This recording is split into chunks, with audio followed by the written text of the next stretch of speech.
আসন্ন ত্রয়োদশ জাতীয় সংসদ নির্বাচনকে কেন্দ্র করে বিএনপি ও জামায়াতে ইসলামী পৃথক দুটি নির্বাচনী সমঝোতা জোট গঠন করেছে। আওয়ামী লীগের অনুপস্থিতিতে এই দুই প্রধান শক্তি এখন ভোটের মাঠের মূল প্রতিদ্বন্দ্বী। ছোট বড় দলগুলো এই দুই মেরুতে বিভক্ত হয়ে নির্বাচনে লড়ছে।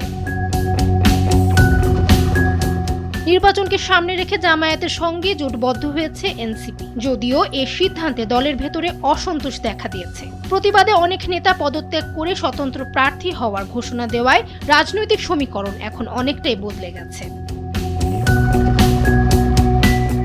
আসন্ন নির্বাচনকে সামনে রেখে ক্ষমতার মূল লড়াই এখন বিএনপি ও জামায়াত কেন্দ্রিক দুটি জোটে বিভক্ত হয়েছে। এর মধ্যে জামায়াতের নেতৃত্বাধীন জোটে এনসিপির একটি বড় চমক। আওয়ামী লীগের অনুপস্থিতিতে এবারে নির্বাচনে লড়াই হবে মূলত বিএনপি নেতৃত্বাধীন 9 দলীয় জোট এবং জামায়াত নেতৃত্বাধীন 10 দলীয় জোটের মধ্যে।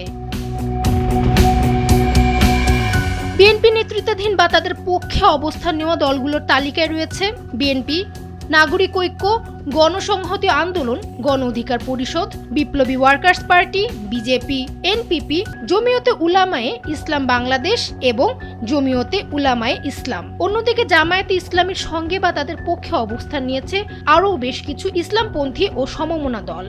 দলগুলো হচ্ছে বাংলাদেশ জামায়াতে ইসলামী, এনসিপি, ইসলামী আন্দোলন বাংলাদেশ, খেলাফত মজলিস, বাংলাদেশ খেলাফত মজলিস, বাংলাদেশ খেলাফত আন্দোলন, জাতীয় গণতান্ত্রিক পার্টি, বাংলাদেশ নেজামি ইসলাম পার্টি, বাংলাদেশ ডেভেলপমেন্ট পার্টি এবং এলডিপি।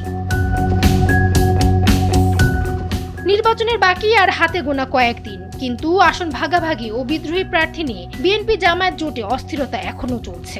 20 জানুয়ারির মধ্যে অভ্যন্তরীণ সংকট না মিটলে ভোটের সমীকরণ পাল্টে যেতে পারে, যা বড় দুই জোটের জন্যই এখন সবচেয়ে বড় চ্যালেঞ্জ। ডেস্ক রিপোর্ট, ফামিয়া সুরওয়ার্দী, সময়ের আলো।